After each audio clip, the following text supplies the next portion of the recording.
Hello, my lightning junkies and Sigmar addicts. I am so glad that you could be here today. My name is Rich. The channel is called New Memphis. The demons of order themselves, the Stormcast Eternals, have finally returned to the channel. This week we're painting up the 5 Vindicators from the Dominion box set.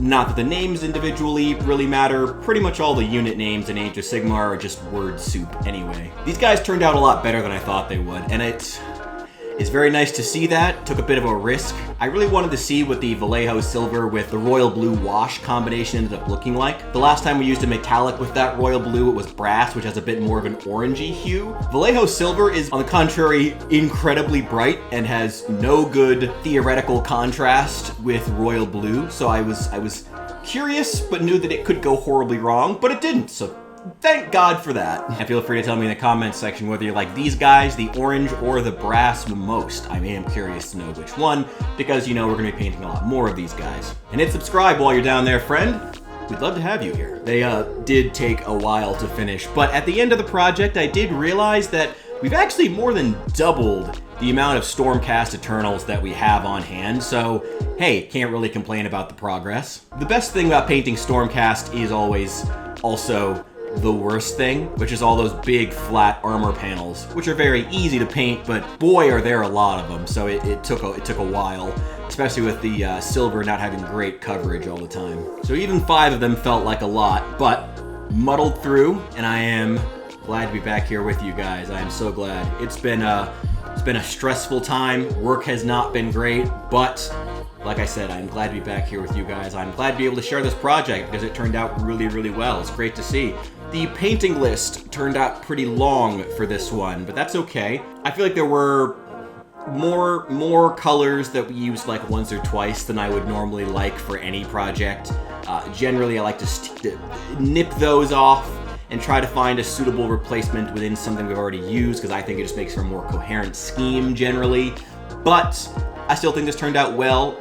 You just have to keep the list as tight as you can. You can't really, it's just gonna end up where it is. Also, I know, very, very boring, except to probably my Bostonites in the audience. Just going with regular Sam Adams this week. It was on sale. Sorry, pinching pennies here. Feel free to check out the Patreon. That's basically what the beer budget is at this point.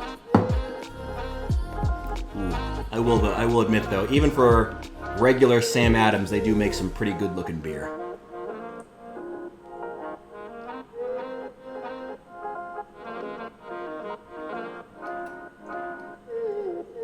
That's so much better than I thought it would be. Fitting for this project, I guess. Let's get started. This week we have 5 frontline spearmen, the vanguard of the Stormcast. I want these Vindicators nice and bright, which is why I wanted to paint them with Vallejo Silver, which is an insanely bright paint. We will need to lay the groundwork for that though. These guys are assembled, but I'm going to grab a few of the spare Cruel Boys pieces, along with some of the spare backpack spike things from the Trader Guard kill team that we have left over. These should make for interesting basing terrain for our, haunted swamp theme.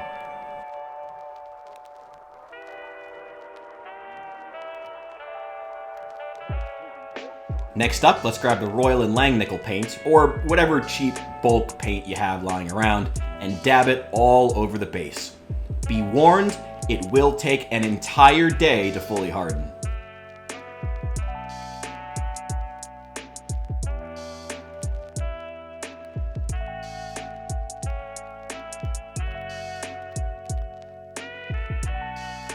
Here they are after drying and being primed in Death Guard green. The texture is kind of hard to see when they're still unpainted, so I hope you don't mind the primer. To start off, I want to base coat the armor with quick highlights of azure.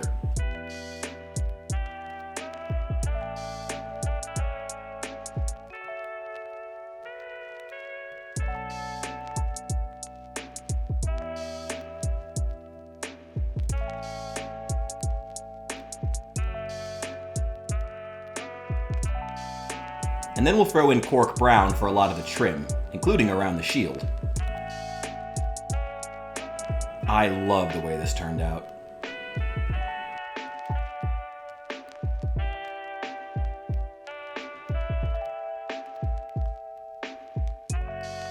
I think an earth tone, even one that's as bright as cork brown is really, really good for putting next to, using on trim next to a metallic that's extremely bright. Your eyes will automatically be drawn to the metallics because of how bright they are, and they won't be drawn to the earth tone, but it still adds that definition. Like, that's why I like using the cork brown on the crowns that all of the Stormcast have, because your eye is not drawn to the crown, your eye is drawn to the face, which is bright silver, but you still have the definition of that brown on the actual crown itself, so you still get that effect. It's just not where your eye is immediately drawn, if that makes sense.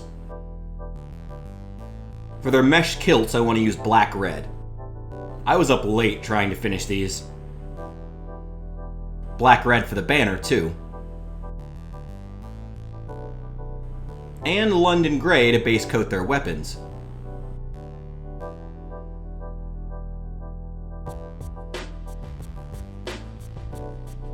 Here's an update.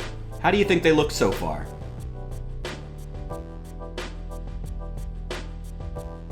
Alright, we're getting close to the wash. We just need to paint the spear tips and the smaller banners in white.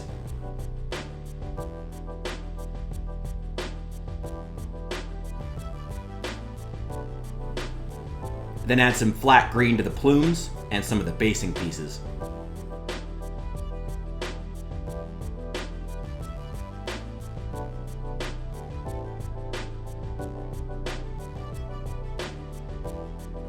Now we can conclude the night by washing them with royal blue. Another step of the process that needs a long time to dry.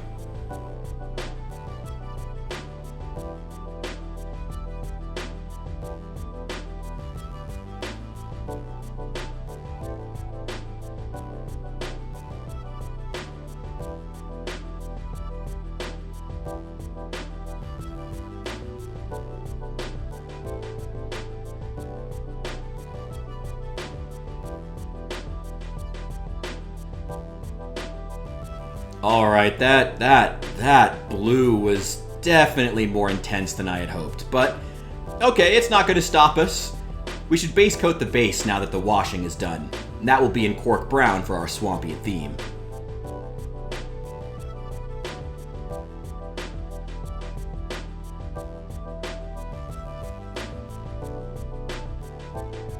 And then it needs a wash of emerald.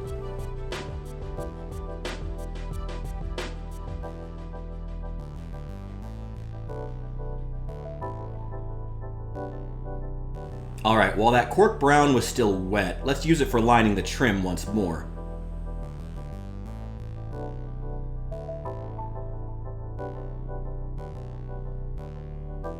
Man, these lion pauldrons turned out amazing. Wish you could see them better.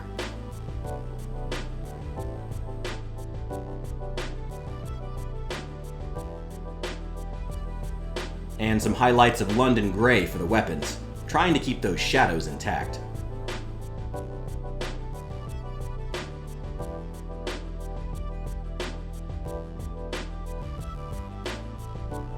Sorry to jump around a lot, but back to the base, we're going to lighten it up with a dry brush of cork brown to make sure it catches those raised areas.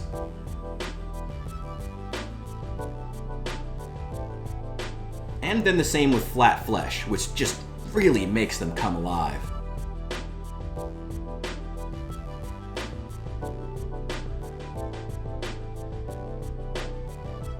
Now comes the really fun part.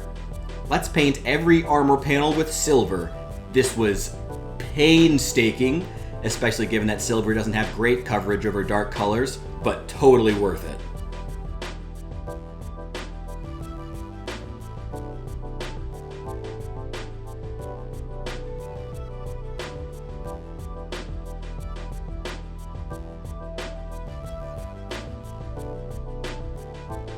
After that, I thought about using silver on the shield, but I thought it might be, a fun mix-up to break out the emerald once again.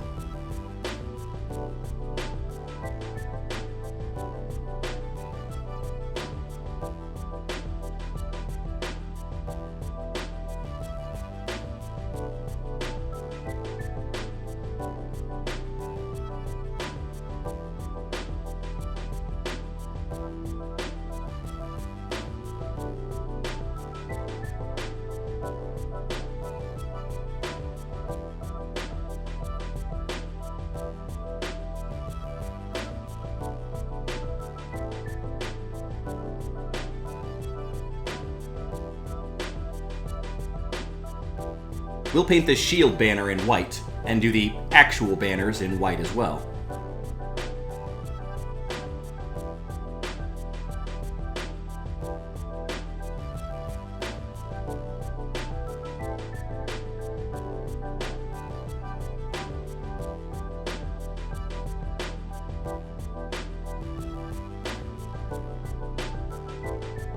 And for the weapons, I tried combining emerald and clear orange into hatch marks and then adding white around the outside of the blade.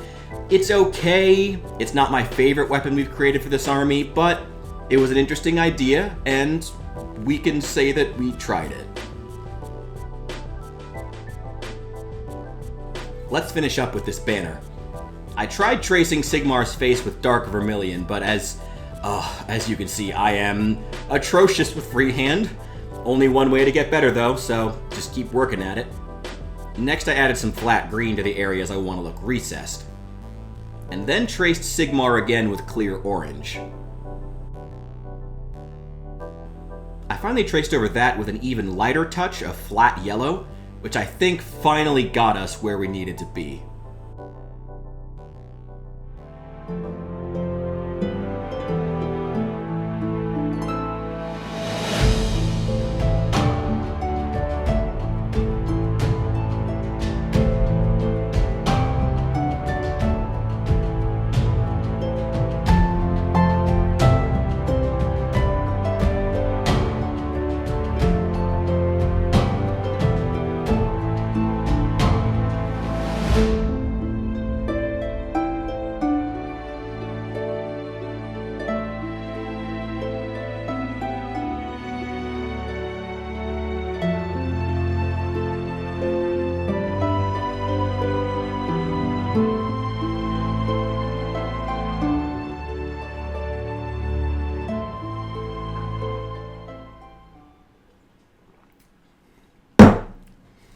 Okay, hopefully from here on out we can make these videos an actual weekly thing. Even if I know that my audience is super chill, I would like to be putting out more miniature painting content.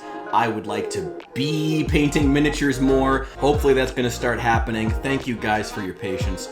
I have been Richard, you have been amazing, and I will see you guys in the next one.